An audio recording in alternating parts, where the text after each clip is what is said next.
ये पहला चैप्टर है आपके क्लास 11th का। इस चैप्टर में कुछ चीजें हैं जो आपको समझनी है, जैसे कि सबसे पहले हम ये समझेंगे कि परमाणु क्या होता है, अणु क्या होता है, उनके द्रव्यमान क्या होते हैं, इसके बारे में हम बात करेंगे बेटा।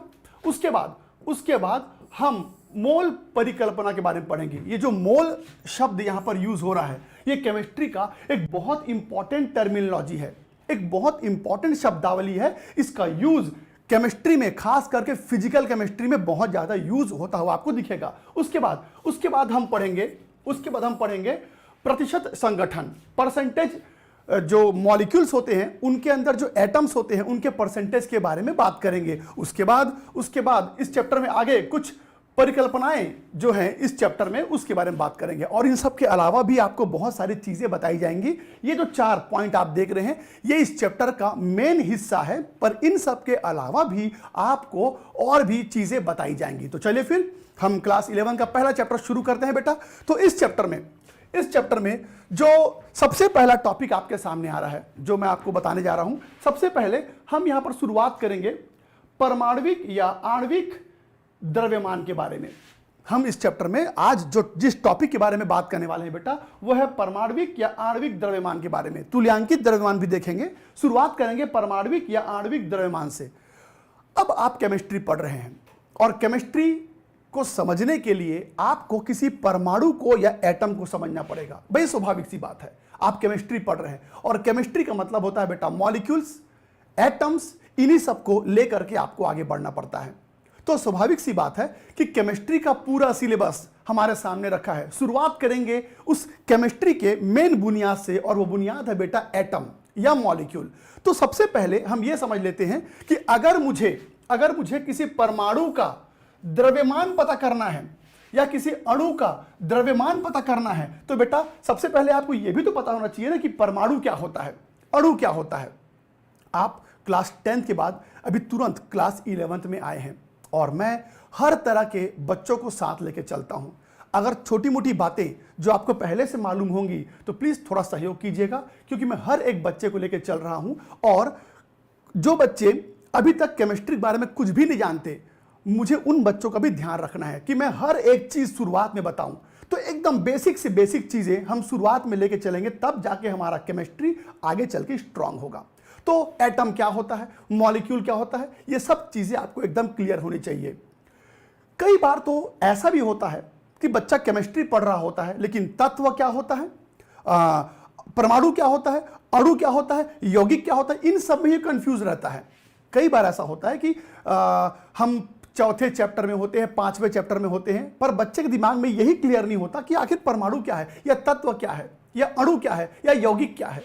तो हो सकता है थोड़ा बहुत आपको इनके बारे में मालूम हो, पर मैं सब चीजों को एकदम क्लियर करते हुए आगे बढ़ूंगा। तो बेटा आप अगर द्रव्यमान के बारे में पढ़ना चाहते हैं किसी परमाणु का या अणु का, तो उससे पहले स्वाभाविक सी बात है आपको पता होना चाहिए कि अणु क्या होता है, या परमाणु क्या होता है, या तत्व क्या होता है। चलिए थोड़ा सा बेसिक मैं आपको बता दूं, फिर आगे चल के द्रव्यमान क्या होता है ये तो हम समझेंगे ही। आपने कभी ना कभी आपके केमिस्ट्री के बुक में, आपने कभी न कभी अपने केमिस्ट्री के बुक में इसे जरूर देखा होगा बेटा, पेरियोडिक टेबल, आवर्त सारणी, सब इससे परिचित होंगे। तो केमिस्ट्री मतलब कई लोगों को लगता है ना केमिस्ट्री मतलब पेरियोडिक टेबल। तो इस वक्त आपके सामने मैंने जो आवर्त सारणी होता है वो मैंने डिस्प्ले किया हुआ है। तो बेटा आवर्त सारणी में ये जो आपको बॉक्स के अंदर जो सिंबल दिखाई दे रहे हैं, ये सब तत्व हैं, ये सब एलिमेंट्स हैं। तो अब तत्व क्या होता है, एटम क्या होता है, पहले उसको समझते हैं, फिर चीजों को मैं धीरे धीरे आगे बढ़ाऊंगा। तो सबसे पहले बात करते हैं कि ये जो आवर्त सारणी होता है, ये जो पेरियोडिक टेबल होता है, इसके अंदर ये जो आपको बॉक्स के अंदर छोटे छोटे सिंबल दिखाई दे रहे हैं, ये बेटा हमारे तत्व होते हैं। हमारा जो पेरियोडिक टेबल है, हमारा जो आवर्त सारणी है, उसमें टोटल 118 तत्व होते हैं, 118 एलिमेंट होते हैं। हालांकि 118 एलिमेंट से भी ज्यादा एलिमेंट अब पाए जा चुके हैं या बनाए जा चुके हैं। मैंने कहा कि हमारे आवर्त सारणी में कुल 118 तत्व हैं, पर मैं आपको बता दूं कि अब और भी तत्व पाए जा चुके हैं या बनाए जा चुके हैं, पर इस वक्त उनको इस टेबल में रखने की व्यवस्था नहीं बन रही है, इसलिए हम सिर्फ 118 एलिमेंट के बारे में क्लास 11th और क्लास 12th में पढ़ने की कोशिश करते हैं।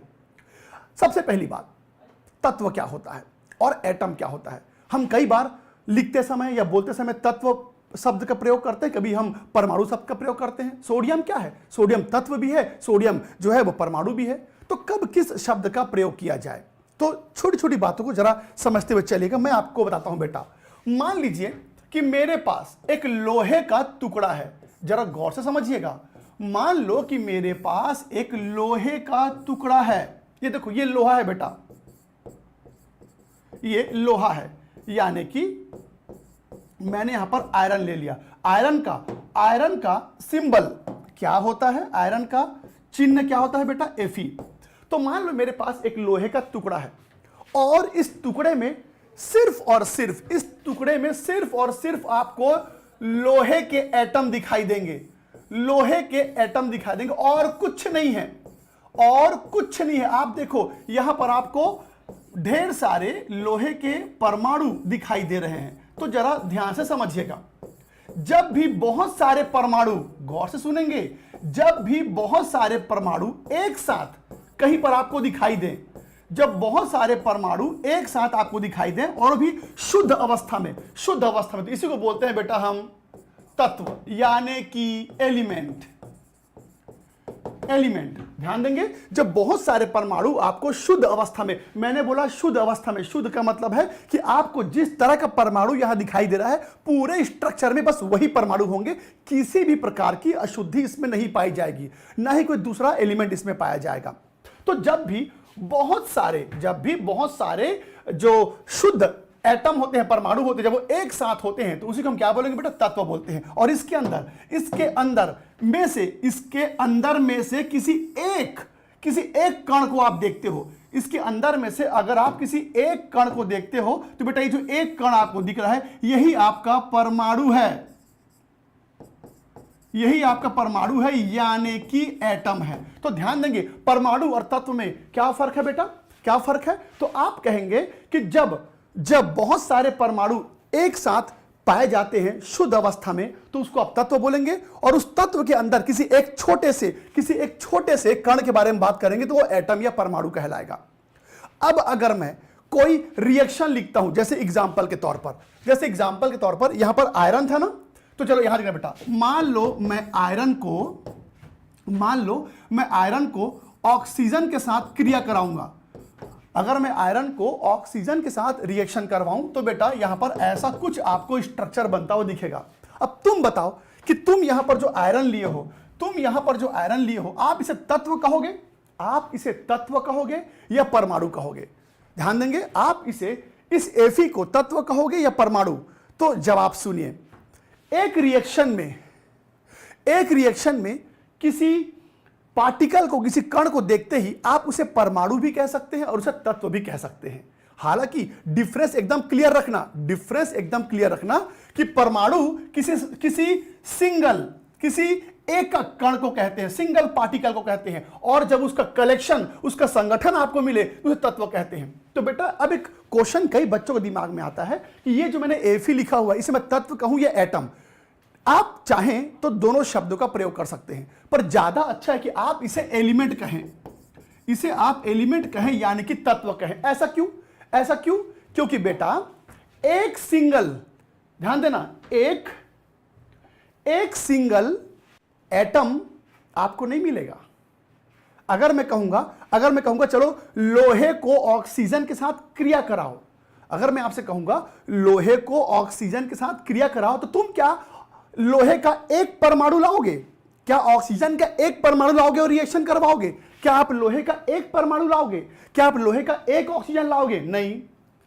एक परमाणु जो दिखता भी नहीं है,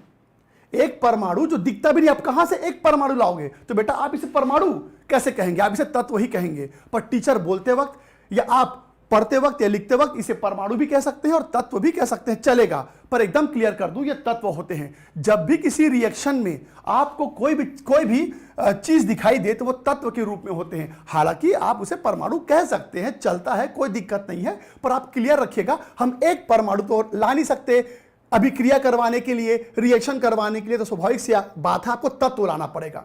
आपको तत्व लाना पड़ेगा। तो अब फाइनली कहानी यह है कि जब बहुत सारे परमाणु एक साथ पाए जाएं, शुद्ध अवस्था में वो तत्व कहलाता है, और उसके अंदर का कोई एक जो कण है उसे परमाणु कहेंगे। अच्छा जी, ये तो हो गया परमाणु वाली बात। अब अणु क्या होता है, तो यहां देखेंगे, इसको जरा गौर से देखो। ये है बेटा अणु, इसे देखिए, ये है अणु यानी कि मॉलिक्यूल। अब मॉलिक्यूल क्या होता है, यह अणु क्या होता है? जब भी कोई ऐसा संरचना आपके सामने आ जाए, गौर से सुनना, जब भी आपके सामने कोई ऐसी संरचना आ जाए जिसमें एक से ज्यादा प्रकार के तत्व दिखाई दे या परमाणु दिखाई दे, उसे क्या बोलेंगे बेटा? आप अणु बोलेंगे। या क्या बोलेंगे? मॉलिक्यूल। यहां देखो, या Fe और ऑक्सीजन दो तरह के, Fe और ऑक्सीजन दो तरह के तत्व हैं, दो तरह के परमाणु हैं। तो जब दो तरह के एटम मिलके किसी संरचना को तैयार करते हैं तो बेटा फिर वो अणु या मॉलिक्यूल कहलाएगा। जैसे कि H2O, इसमें दो तत्व हैं, हाइड्रोजन और ऑक्सीजन। CO2, इसमें दो एलिमेंट है, कार्बन और ऑक्सीजन। यहां देखिए C6H12O6, ये ग्लूकोज है। तो ग्लूकोज में तीन तरह के तत्व हैं। तो याद रखना, जब आपके सामने कोई ऐसी चीज आ जाए जिसमें एक ही प्रकार का कण आपको दिखाई दे, जब आपके पास कोई ऐसी चीज आ जाए जिसमें एक ही प्रकार का कण दिखाई दे, तो बेटा वो एलिमेंट कहलाएगा। और जब एक से ज्यादा प्रकार के परमाणु दिखे तो उसको आप अणु या मॉलिक्यूल बोलेंगे, उसे अणु या मॉलिक्यूल बोलेंगे। चलिए, अब ये कुछ छोटी मोटी बातें हैं जो आपको ध्यान में रखनी है, ताकि केमिस्ट्री हमारा स्ट्रांग होता चला जाए। अब ये जो FeO है बेटा, ये जो FeO है, जब आपके सामने FeO का एक बड़ा सा स्ट्रक्चर आ जाए, ये देखो एक बड़ा सा स्ट्रक्चर है मेरे पास, इसके अंदर अब आपको FeO दिखाई दे रहा है। तो जब कोई ऐसी संरचना जिसमें बहुत सारे अणु होते हैं, इसे बोलते हैं बेटा कंपाउंड या यौगिक। क्या बोलेंगे? कंपाउंड या यौगिक। फिर से रिपीट करता हूं, जब किसी अणु का ढेर सारा संग्रह आपको दिखाई दे, ढेर सारा कलेक्शन आपको दिखाई दे, तो उसको आप क्या बोलेंगे बेटा? कंपाउंड या यौगिक कहेंगे। कंपाउंड या इसे आप यौगिक कहेंगे। अब देखना, मैंने क्या बताया था, जब बहुत सारे परमाणु का संगठन आ जाए तो तत्व कहते हैं, और जब बहुत सारे अणुओं का संगठन आ जाए तो उसको यौगिक कहते हैं। ध्यान दीजिएगा, जब बहुत सारे एटम्स का कलेक्शन आ जाए तो उसे एलिमेंट कहते हैं, और जब बहुत सारे मॉलिक्यूल का कलेक्शन आ जाए तो उसे कंपाउंड कहते हैं। ठीक है, छोटी छोटी बातें हैं जो आपको दिमाग में रख के चलना पड़ेगा। तो चलिए इसका एक फटाक से स्क्रीनशॉट ले लीजिए, फिर मैं कहानी को आगे बढ़ाता हूं। बेटा, आज हमारा पहला क्लास है, तो मैं कुछ बातें जो आपको बताई जाएंगी, कृपया करके उसको फॉलो कीजिएगा। जैसे कि हर एक क्लास जो यहां YouTube के थ्रू लिया जा रहा है, उसको आप एक फिजिकल क्लास की तरह ही ट्रीट कीजिएगा। मतलब मैं चाहूंगा कि आप जो भी यहां पढ़ाया जाता है उसका नोट्स भी साथ में बनाते चलिए। ये क्लास 1-2 दिन का नहीं है बेटा, पूरे साल तक ये क्लास चलेगा। पूरा सिलेबस आपको कराया जाएगा, पूरे सिलेबस में दिए हुए एक एक चीज को कराया जाएगा। तो स्वाभाविक सी बात है, आप इतना सारा चीज याद नहीं रख पाओगे, तो उसके लिए आपको हमारे साथ साथ नोट्स भी बनाते हुए चलना पड़ेगा। हालांकि आपको नोट्स दिया जाएगा हमारे एप्लीकेशन के थ्रू, या हमारा जो टेलीग्राम चैनल चलता है, या यूट्यूब में जो डिस्क्रिप्शन होता है, आपको नोट्स जो है वो मिल जाएगा। चैप्टर खत्म होने से पहले ही आपको इस चैप्टर का नोट्स मिल जाएगा। तो नोट्स तो आपको दिया जाएगा, आपके पास बुक भी होगा। भैया आप बुक भी खरीद ही लेंगे, तो बेटा नोट्स भी है, बुक भी है। उसके बावजूद हम चाहते हैं कि जो कुछ आपको यहां पढ़ाया जाता है उसका आप साथ साथ नोट्स भी बनाते चलें। तो चलिए फिर, अभी हमने ये समझा कि तत्व या परमाणु या अणु या यौगिक में क्या फर्क होता है। ये बहुत बेसिक बात थी। अब चलो आगे बढ़ते हैं बेटा, कहानी को आगे बढ़ाते हैं। आप इस चैप्टर में जो पहला टॉपिक देखने वाले हैं वो है बेटा द्रव्यमान। इस चैप्टर में जो पहला टॉपिक आपके सामने आ रहा है वो है द्रव्यमान। किसका द्रव्यमान? परमाणु का द्रव्यमान या किसी अणु का द्रव्यमान, आगे चल के तुल्यांकी द्रव्यमान क्या होता है वो भी बताया जाएगा। तो आज का जो क्लास है इसमें जो टॉपिक हम लोग देखने वाले हैं वो है बेटा परमाणविक द्रव्यमान या आणविक द्रव्यमान। इस वक्त यहां पर देखो मैंने कुछ तत्व आपके सामने रखे हैं, ये वही तत्व हैं जो आवर्त सारणी में आपको देखने को मिलता है। तो ये देखिए मैंने यहां पर कुछ तत्व आपके सामने डिस्प्ले किया हुआ है, जैसे कि हाइड्रोजन, हीलियम, लिथियम, बेरिलियम, बेटा ये सब वही तत्व हैं। मैग्नीशियम, एल्यूमिनियम, सिलिकॉन, फास्फोरस, ये सब वही तत्व हैं जो आपको आवर्त सारणी में दिखते हैं। तो आवर्त सारणी में यहां जो तत्व है मैंने आपके सामने क्या किया है, मैंने आपके सामने हाइड्रोजन से लेकर के कैल्शियम तक के तत्वों का एक कलेक्शन जो है आपके सामने रखा है। मैंने बोला इस आवर्त सारणी में हाइड्रोजन से लेकर कैल्शियम यानी परमाणु क्रमांक 1 से लेकर परमाणु क्रमांक 20 तक के जो तत्व हैं उनको मैंने आपके सामने डिस्प्ले किया हुआ है। ये देखो परमाणु क्रमांक 1 से लेकर के परमाणु क्रमांक 20 तक के तत्वों को मैंने आपके सामने रखा है। अब सबको तो रख नहीं सकता, तो कुछ एग्जाम्पल मैंने आपके सामने रख दिया। अब इन तत्वों में जरा इस जगह पर ध्यान दीजिए, यह है बेटा, यह है परमाणविक भार या द्रव्यमान। ये इस तरफ जो दिखाई दे रहे हैं ना, ये सब है परमाणविक भार या द्रव्यमान। अब आखिर द्रव्यमान क्या होता है, आखिर भार क्या होता है, ध्यान दीजिएगा। अब हम द्रव्यमान यानी कि भार के बारे में बात करेंगे, यानी कि वेट के बारे में बात करेंगे। तो सबसे पहला टॉपिक जो आपके सामने आ रहा है, इस टॉपिक में हम यह समझने वाले हैं कि तत्वों का जो भार होता है, जो द्रव्यमान होता है, वो एक्चुअली में है क्या। किसी भी तत्व का जो भार होता है, जो द्रव्यमान होता है, उसका क्या मतलब होता है, इसके बारे में हम आज की क्लास में बात करेंगे। तो बेटा अगर आप किसी परमाणु के द्रव्यमान या भार को समझना चाहते हैं तो पहले आपको परमाणु को समझना पड़ेगा। यह केमिस्ट्री का एक बहुत ही स्ट्रॉन्ग स्ट्रॉन्ग जो है एक एलिमेंट है, एक पार्टिकल है। जो हम बात करते हैं जब किसी एटम के बारे में, तो बेटा एटम सुनते ही हम समझ जाते हैं कि हम बात कर रहे केमिस्ट्री के बारे में। कोई भी बच्चा केमिस्ट्री नहीं पढ़ सकता अगर उसको एटम के बारे में कुछ नहीं पता। तो इस चैप्टर में थोड़ा बहुत एटम के बारे में मैं बताऊंगा, और इसके बाद जो चैप्टर आएगा वो तो पूरा चैप्टर परमाणु के ऊपर ही है। चैप्टर का नाम है परमाणविक संरचना। तो इस चैप्टर में भी मैं थोड़ा सा परमाणु के बारे में बताऊंगा। भाई स्वाभाविक सी बात है, अगर आप परमाणु का द्रव्यमान को समझना चाहते हो तो परमाणु क्या होता है थोड़ा सा आपको पता होना चाहिए।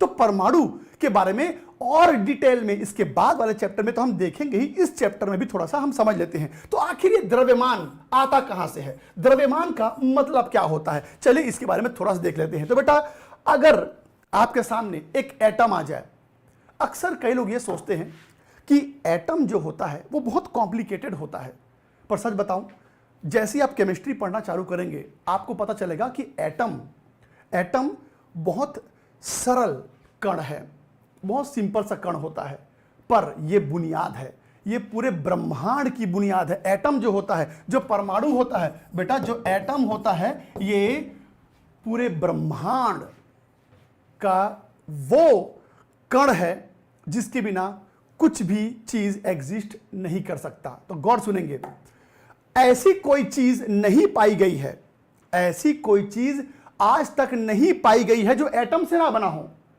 कोई भी चीज जो आपके सामने है, चाहे प्रत्यक्ष रूप में हो या अप्रत्यक्ष रूप में, ध्यान देना बेटा, हर चीज एटम से बना है, हर चीज एटम से बना है। ये पेन भी एटम से बना है जी, ये जो माउस आप देख पा रहे हैं ये भी एटम से बना है, ये बोर्ड एटम से बना है, आप एटम से बने हो, मैं एटम से बना हूं। तो पूरे ब्रह्मांड का हर चीज एटम से बना होता है। और जब हम इस एटम के बारे में स्टडी करते हैं, इस एटम के गुण धर्म के बारे में स्टडी करते हैं, इसके क्रियाशीलता के बारे में पढ़ते हैं, तो हम कहते हैं हम केमिस्ट्री पढ़ रहे हैं। तो केमिस्ट्री में जो एटम होता है यही मेन पार्टिकल होता है और पूरा का पूरा केमिस्ट्री इस एटम पर बेस्ड होता है। तो इसी एटम को धीरे धीरे समझते समझते हम केमिस्ट्री को समझने लगते हैं। तो ये जो एटम होता है बेटा, आपने छोटे क्लास में, क्लास 9th में या क्लास 10th में भी एटम के बारे में थोड़ा बहुत जरूर पढ़ा होगा। तो एटम जो होता है, अगर उसको मैं थोड़ा सिंपल तरीके से बनाऊं, अगर मैं एक एटम को सिंपल तरीके से बनाऊं तो आप सबको स्कूल में ये बनवाया गया होगा, मुझे पता है। आपको स्कूल में परमाणु का संरचना जो है वो बताया गया होगा, है ना। इसको नाभिक कहते हैं बेटा, ये जो आप देख पा रहे हैं इसको नाभिक कहा जाता है। ये जो आप देख रहे हैं इसे नाभिक कहते हैं, ये नाभिक कहलाता है। और ये जो है ये कक्ष कहलाता है।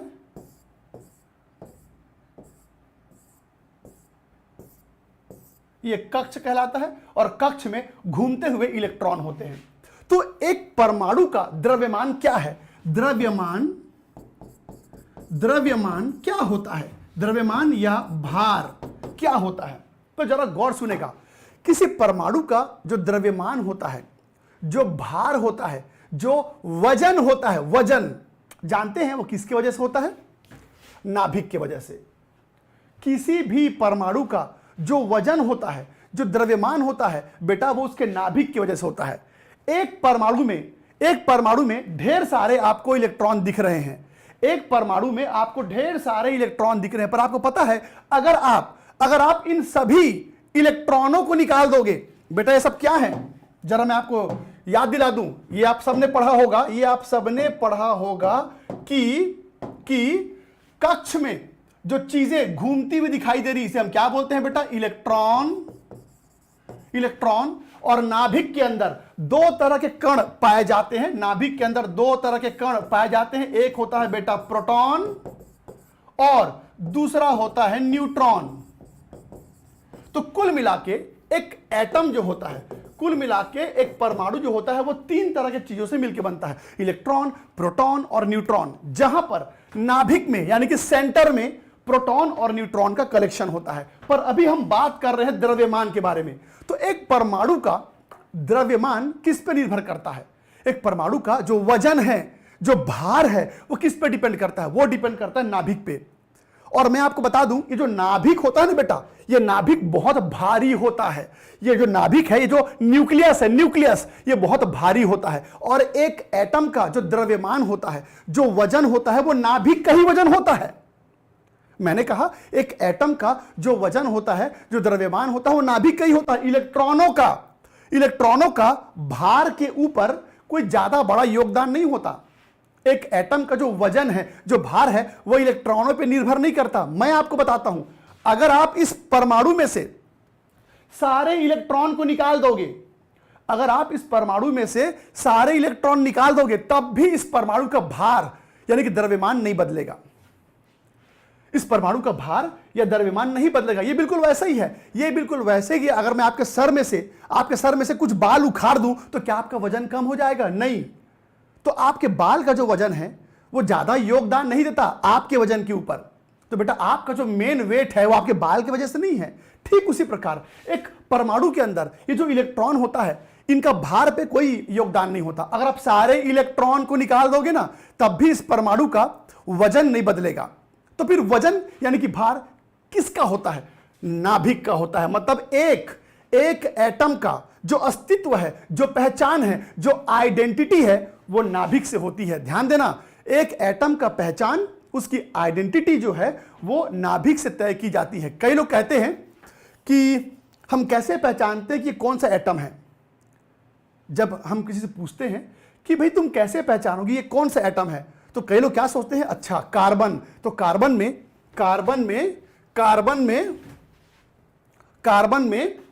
परमाणु क्रमांक 6 है?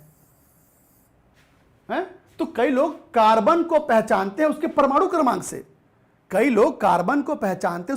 क्रमांक से। पर ध्यान देना बेटा, परमाणु क्रमांक क्या है और एक एटम के पहचान को कौन तय करता है? तो जरा गौर से सुनेगा, एक एटम की आइडेंटिटी और उसकी पहचान नाभिक से होती है। इलेक्ट्रॉनों का इस एटम के अस्तित्व पे कोई बहुत बड़ा योगदान नहीं होता। बस बेटा ये इलेक्ट्रॉन जो होते हैं ना, वो इस एटम को उदासीन बना के रखने का काम करते हैं, स्टेबल बना के रखने का काम करते हैं। बाकी इस एटम का जो पहचान है, जो आइडेंटिटी है, वो न्यूक्लियस का है। अब न्यूक्लियस के अंदर यानी कि नाभिक के अंदर दो चीजें पाई जाती हैं, प्रोटॉन और न्यूट्रॉन। और जानते हो बेटा, ये जो प्रोटॉन होता है और जो न्यूट्रॉन होता है, इन दोनों का जो संख्या है, उसका योग भार क्रमांक कहलाता है या द्रव्यमान क्रमांक कहलाता है। ध्यान दीजिए मैंने क्या बोला, जब प्रोटॉन, जब प्रोटॉन और न्यूट्रॉन की संख्या का योग करोगे तब जाके द्रव्यमान संख्या आपको मिलेगा। कोई आपसे पूछेगा द्रव्यमान संख्या क्या होता है, अगर कोई आपसे पूछेगा द्रव्यमान संख्या क्या होता है तो बोलना किसी भी परमाणु के अंदर जो नाभिक होता है, नाभिक में जो प्रोटॉनों की संख्या होगी, जो न्यूट्रॉनों की संख्या होगी, उसका योग द्रव्यमान कहलाता है। तो इसका यह मतलब निकला कि यहां पर अगर किसी ने पूछा कि कार्बन का द्रव्यमान 12 है, इसका क्या मतलब है? अगर किसी ने पूछा कि कार्बन का द्रव्यमान 12 है, इसका क्या मतलब है? तुम कहना कार्बन के अंदर जो न्यूट्रॉन होते हैं और जो प्रोटॉन होते हैं उनकी संख्या का योग क्या है बेटा? 12। कोई पूछेगा कार्बन का जो आणविक भार है वो 12 है, सॉरी परमाणुविक भार 12 है, इसका मतलब क्या है? तुम कहना कार्बन के अंदर जो न्यूट्रॉन होते हैं, जो प्रोटॉन होते हैं, उनकी जो संख्या है उसका योग कितना आएगा? 12। तो हमेशा याद रखेंगे कि एक एटम का जो द्रव्यमान संख्या होता है वो प्रोटॉन और न्यूट्रॉन की संख्या का योग के बराबर होता है। तो चलिए, अब मैंने आपको यह तो बता दिया, कि द्रव्यमान क्या होता है। लेकिन अब सबसे इंपॉर्टेंट टॉपिक की तरफ चलते हैं। आखिर एक एटम का द्रव्यमान हम कैसे कैलकुलेट करते हैं, हम किसी परमाणु का द्रव्यमान कैसे कैलकुलेट करते हैं, यह आपको इस चैप्टर में बहुत ध्यान से समझना होगा। तो कई बच्चों को द्रव्यमान को लेके एक बहुत बड़ा कंफ्यूजन होता है, जरा ध्यान समझेंगे। चलिए, तो अब मैं आपके सामने बताने जा रहा हूं इस चैप्टर का पहला टॉपिक, एटॉमिक वेट, यानी कि परमाणु भार क्या होता है। तो मैं एक तो आपको बता ही चुका हूं कि न्यूट्रॉन और जो प्रोटॉन होते हैं उनकी संख्या का योग ही परमाणु भार कहलाता है। ध्यान देना, न्यूट्रॉन और प्रोटॉन कहां होते हैं बेटा? नाभिक के अंदर, और नाभिक के अंदर जो न्यूट्रॉन होंगे और जो प्रोटॉन होंगे उनकी जो संख्या होगी उसका योग परमाणु भार कहलाएगा। लेकिन अब मैं ये जानना चाहता हूं, ध्यान से सुनिए मैं क्या बोल रहा हूं बेटा। अब मैं ये जानना चाहता हूं कि एक परमाणु का भार कितना होता है? एक परमाणु का भार कितना होता है?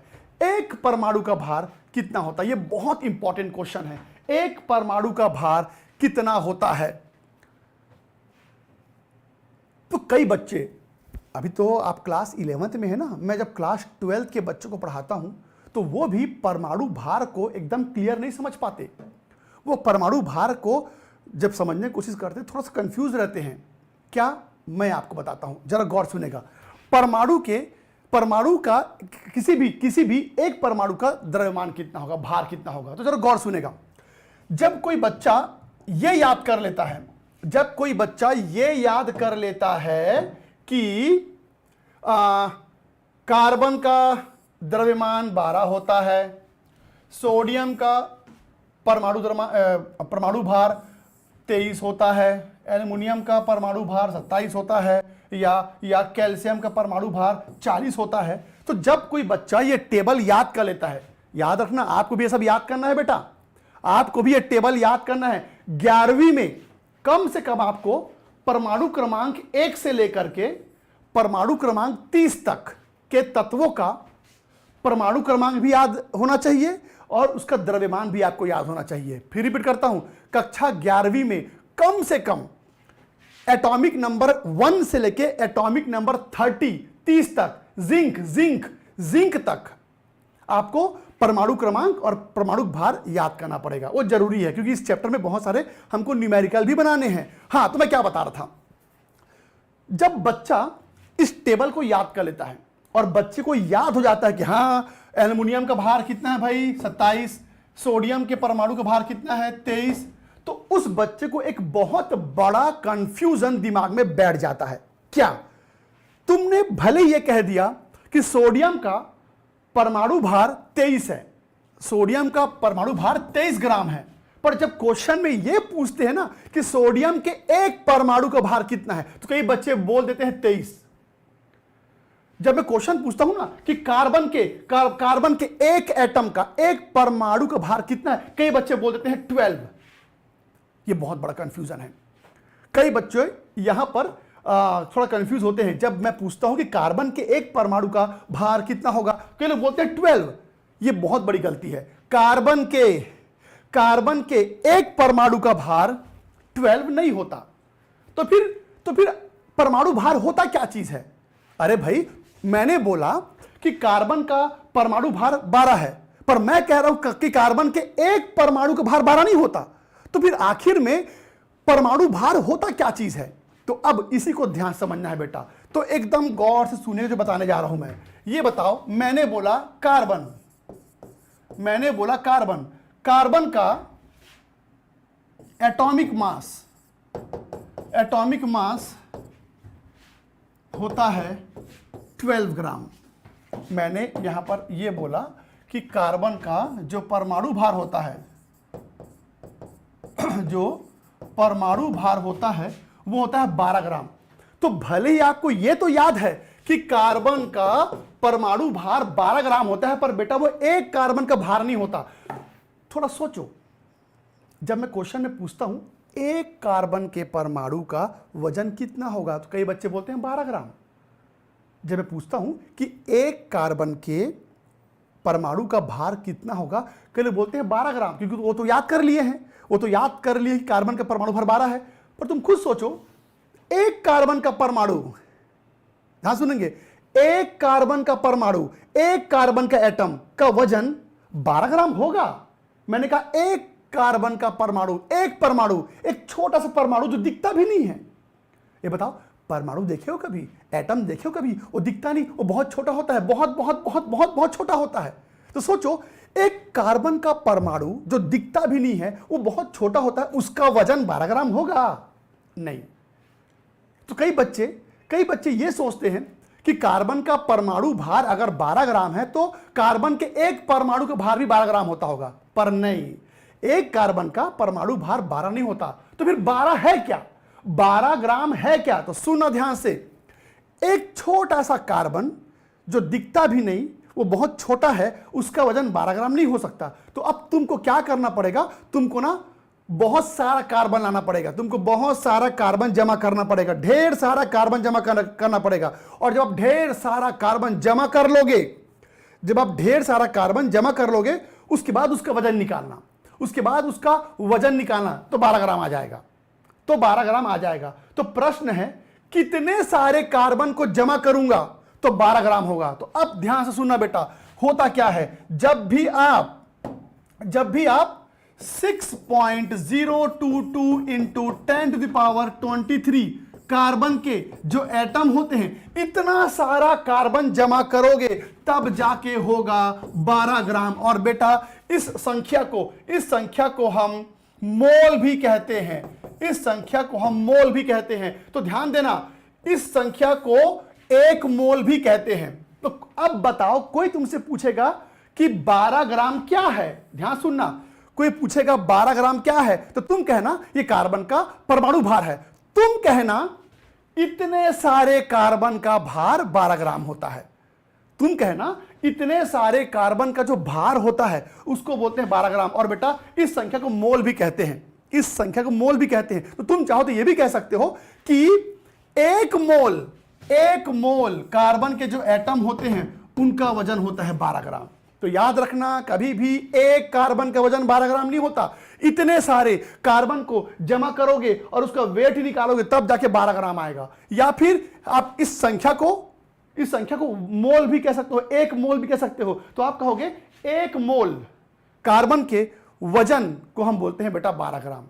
अब यह संख्या और क्या कहलाता है? तो यह जो संख्या है, ध्यान देंगे, 6.022 इंटू 10⁻20, बेटा इस संख्या को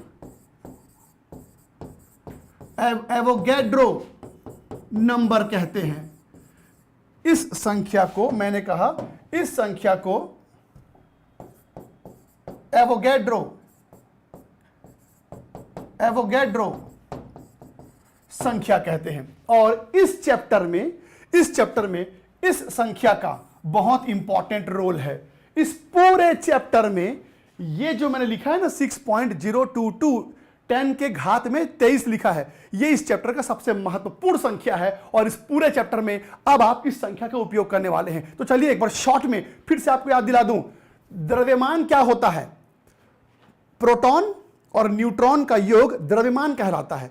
पर किसी परमाणु का जो द्रव्यमान होता है उसका वास्तविक मतलब क्या होता है? तो तुम कहना कि जब हम इतने सारे परमाणु का वजन निकालते हैं, जब हम इतने सारे परमाणु का वजन निकालते हैं तब जाके उसका क्या परमाणु भार तैयार होता है बेटा। जब हम इतने सारे परमाणु का भार निकालते हैं तब जाके उसका परमाणु भार तैयार होता है। जरा इसको इस तरह से भी आप समझ सकते हैं, इसको आप इस तरह से भी समझ सकते हैं। एक मिनट, हां ये देखो, अगर मैं कहूंगा कि मेरे पास एक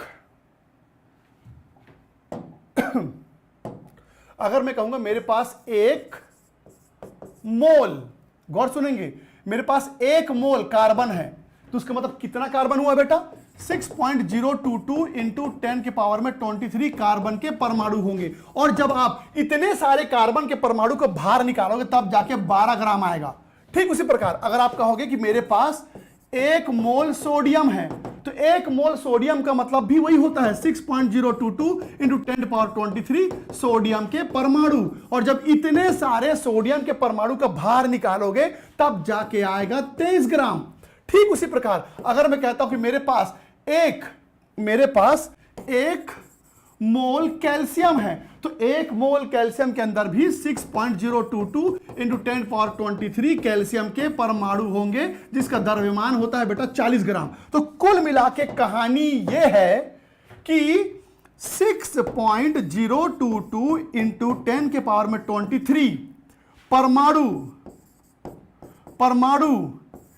के भार को ही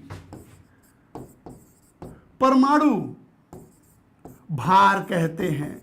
ध्यान देना, मैंने क्या बोला बेटा? मैंने बोला इतने सारे परमाणु के भार को ही परमाणुविक भार कहते हैं। या क्या बोलेंगे बेटा? Atomic weight. फिर से रिपीट करता हूं, इतने सारे एटम के वेट को हम क्या बोलेंगे?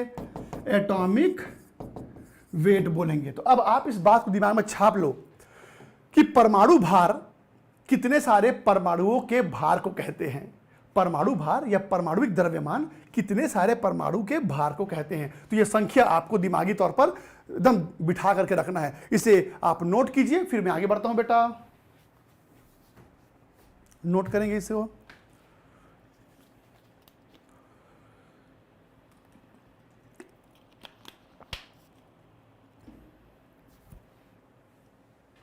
ठीक है। तो अब परमाणु भार मतलब परमाणु के जो आप भार पढ़ रहे हैं, इसमें आपने देखा इतने सारे परमाणु के भार को परमाणुविक भार बोलते हैं। अब बात करते हैं कि आणविक भार क्या होता है। आणविक भार क्या होता है? तो बेटा स्वाभाविक सी बात है, अणु के भार को आणविक भार कहेंगे। अणु के भार को आप यहां पर किसी अणु के भार को आणविक भार बोलेंगे। तो बेटा अगर आपके पास कोई अणु आ जाए तो अणु के भार को आप आणविक भार कहेंगे।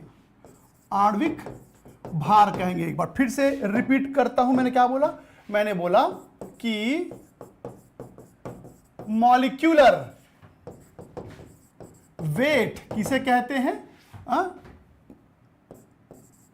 Weight of molecule. पर अब फिर वही प्रश्न है कि कितने सारे परमाणु के भार को आप परमाणुविक भार कहेंगे। तो फिर से यहां पर सेम कैलकुलेशन आएगा बेटा। याद रखना कि आप जब 6.022 इंटू 10 पावर 23 अणु लेंगे तो बेटा यही कहलाएगा आणविक भार। यही कहलाएगा आणविक भार। आणविक भार। तो अच्छा, एग्जाम्पल के तौर पर अगर आपके पास 6.022 के घात में 23 H2O आ जाए तो बेटा इतने सारे H2O का जब तुम भार निकालोगे ना तब जाके आएगा 18 ग्राम। और ये जो 18 ग्राम है इसी को आप बोलेंगे बेटा अणु भार, इसी को आप बोलेंगे अणु भार। तो अब बताओ ये 18 कैसे आया, समझ गया ना बेटा? 18 कैसे आया? हाइड्रोजन का भार कितना होता है? हाइड्रोजन का भार 1, याद है ना आपको? है जी। ये देखो हाइड्रोजन का भार 1 और ऑक्सीजन का भार 16। तो उस हिसाब से अगर देखा जाए तो फिर हाइड्रोजन का भार 1 होता है और 2 हाइड्रोजन है तो 2 हो गया बेटा, ऑक्सीजन 16, तो कितना हो गया ये? 18 ग्राम। तो ध्यान देंगे जब आपके सामने कोई अणु आ जाए तो उस अणु के इस संख्या के भार को हम क्या बोलते हैं बेटा? आणविक भार कहते हैं। तो एक और मैं आपको एग्जांपल दिखाता हूं। इसी में मैं आपसे पूछूंगा कि 6.022 इंटू 10 की पावर 23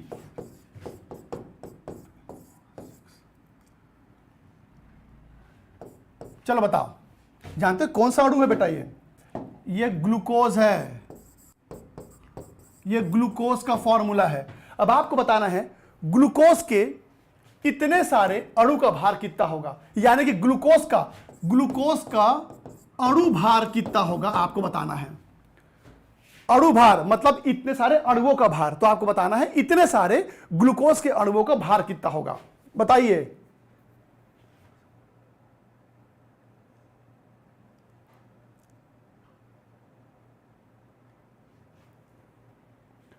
इसे हल कीजिए बेटा।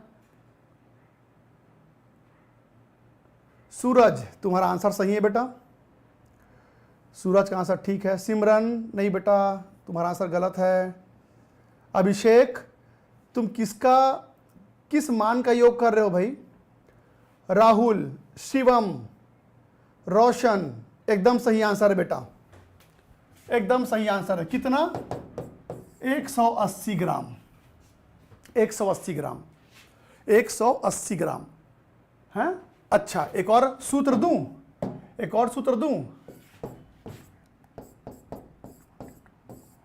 ये देखो, ये है बेटा शक्कर का सूत्र। ये देखो ये शक्कर का सूत्र है, शुगर। चलो इसका अणु भार बताओ कितना होगा? शक्कर का अणु भार बताइए, शक्कर का अणु भार बताइए। कार्बन का होता है 12 और 12 कार्बन है, प्लस हाइड्रोजन का होता है 1 और 22 हाइड्रोजन है, प्लस ऑक्सीजन का होता है 16 और 11 ऑक्सीजन है। चलिए बताइए कितना होगा ये? अतुल, सही आंसर है बेटा। Neeraj, very good.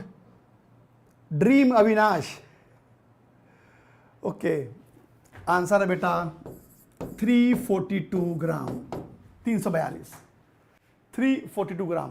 तो चलिए अब हम ये तो समझ गए कि इतने सारे परमाणु के या अणु के भार को परमाणविक भार या आणविक भार बोलते हैं। तो अब प्रश्न ये उठता है कि एक परमाणु का भार कितना होता होगा? एक परमाणु का भार कितना होता होगा? बहुत आसान है बेटा, बहुत आसान है। अगर मैंने कहा कि 6.022 इंटू 10⁻23 इतने सारे कार्बन के भार को आपने 12 ग्राम लिखा, तो बेटा एक कार्बन का भार कितना होगा? 12/6.022 10⁻23 है ना। एक बार फिर से रिपीट करता हूं, अगर मैं कहता हूं कि 6.022 10⁻23 ग्लूकोज का भार होता है 180 ग्राम, तो बेटा एक ग्लूकोज के अणु का भार कितना होगा? 180/6.022 इंटू 10⁻23 ग्राम। तो क्या आप समझ रहे हो, क्या आप यह समझ रहे हो कि बेटा जब एक अणु का भार निकालने बोला जाए तो आप क्या लेंगे? उसका अणु भार, माफ कीजिए,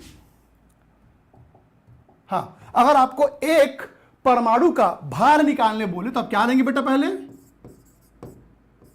परमाणु भार बटे एवोगैड्रो संख्या, एवोगैड्रो नंबर।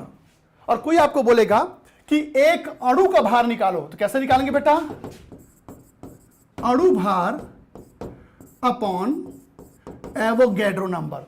तो कुल मिला के अब मैं परमाणु भार किसी एक परमाणु का या किसी एक अणु का कैसे निकालूंगा, मेरे सामने आ गया। तो अब इस आधार पर मैं ऐसा कह सकता हूं, इस आधार पर ऐसा कह सकता हूं कि एक कण कण मतलब है जी, कण मतलब, तो बेटा कण का यहां पर मतलब है, ओहो, यहां पर कण का मतलब है कि वो एटम भी हो सकता है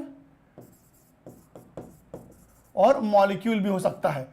तो एक कण का अगर भार निकालने बोला जाए तो आप कैसे निकालेंगे? तो आप लिखेंगे बेटा, आप लिखेंगे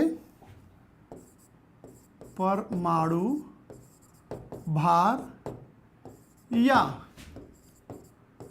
अणु भार बटे एवोगैड्रो संख्या। तो लीजिए, आप एक कण का कैसे भार निकालेंगे ये आपके सामने है। जब भी कोई आपसे पूछेगा कि एक कण का भार कैसे निकाला जाए, तो इस तरीके से आप किसी भी एक कण का भार निकाल सकते हैं। कण बोला मतलब वो एटम भी हो सकता है, मॉलिक्यूल भी हो सकता है, एटम भी हो सकता है, मॉलिक्यूल भी हो सकता है। तो जब भी आपको कि बोले एक कण का भार निकालो, तो उसका बस परमाणु भार डिवाइड बाई एवोगैड्रो नंबर। मैं आपको ना एक प्रश्न देता हूं, कि आपको एक, ध्यान सुना बेटा, आपको एक CO2 के अणु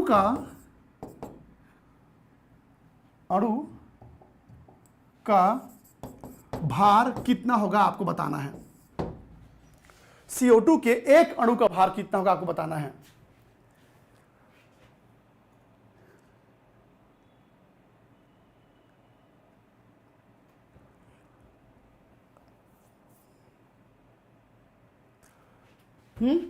क्या होगा बेटा, क्या होगा? CO2 का परमाणु भार कितना होता है, अणु भार कितना होता है? 44 और डिवाइडेड बाई 6.022 10 के पावर में 23। ये होगा इसका आंसर। अच्छा, एक बच्चा बोल रहा सर इसको निकाल के बताइए कैसे निकालोगे। तो इसको एक काम करो बेटा, जब आप इसका कैलकुलेशन करोगे, जब आप इसका गणना करोगे, तो मैं आपको ना थोड़ा सरल तरीका बता देता हूं। 44 बेटा 6.022 को आप 6 लेके हल करोगे तब भी आपका उत्तर आ जाएगा। 6.022 को आप सिर्फ 6 लेके हल करोगे ना, तब भी आपका उत्तर आ जाएगा।